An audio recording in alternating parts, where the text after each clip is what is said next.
Коронавирус емі аспирин екені рас па? Қазақстан азаматтары 42.500 теңгені үшінші рет ала алады ма?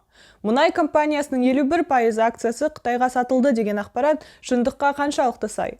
Илон Маск та адамдарды чиптегісі келеді ме? Фактчек KZ материалдарына бірге шолу жасайық.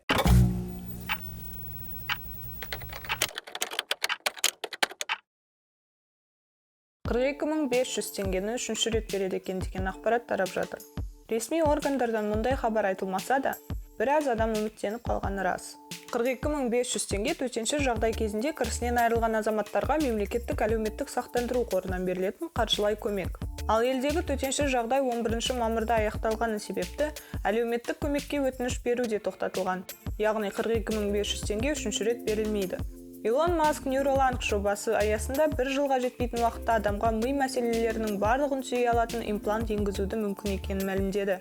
Сонымен бірге ол жасанды интеллекті бар адам болашақта симбиоздан құтыла алмайтынын айтты.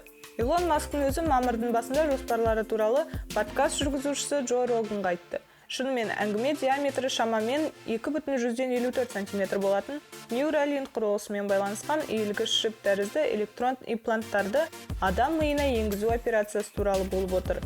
Операцияны робот жасайды.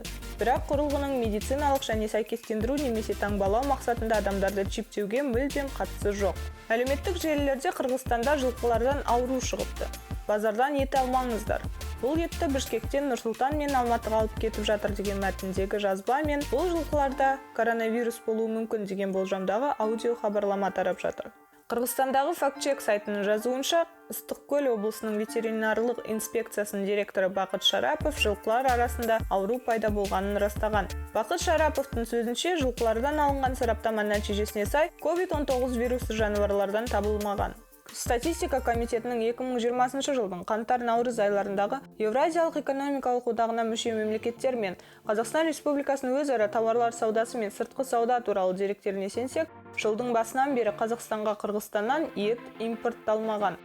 Критика KZ сайтының Facebook парақшасында мұнай компаниясының 51% акциясын Қытайға сатамыз деген ақпарат шықты. Парақша сілтеме жасаған Ойнет KZ сайтындағы бұл ақпарат 2017 жылы 6 маусымда жарияланған. Осыдан 3 жыл бұрынғы ақпаратты қазір болғалы жатыр деу манипуляция. Италияда коронавирусқа қарсы дәрі табылды. Италия дәрігерлері дүниежүзілік денсаулық сақтау ұйымының денсаулық туралы әлемдік заңына бағынбай, коронавирустан қайтыс болған адамдардың мәйітін сойды. Олардың айтуынша адам өлімі вирустан емес, бактериядан екені анықталды. Соның салдарынан адамда тромб, ұйыған қан жиналып, бұл пациенттің дүниеден өтуіне себеп болады. Қазір Италияда хаттамаларды ауыстырып, дүниежүзілік денсаулық сақтау ұйымы әлемдік пандемияны тоқтатты. Дәрі туралы мәліметтер шықса да, дүниежүзілік денсаулық сақтау ұйымы Қытайға ол туралы хабарламады. Бұл дүниежүзілік денсаулық сақтау ұйымы үшін бизнес. Бұл ақпаратты бөлісіп, біздің қарт кісілерді өлтіргеніміз туралы дүниежүзі білетінін айтыңыз деген ақпарат WhatsApp желісінде тараған. Бұл ақпарат жалған. Біріншіден, бірнеше елде жүргізілген зерттеу қорытындысы бойынша SARS-CoV-2 бактерия емес вирус. Сонымен бірге вирустың геном құрамында белгілі. Бұл хабарламаны оқығанда әуелі осыны естен шығармаңыз.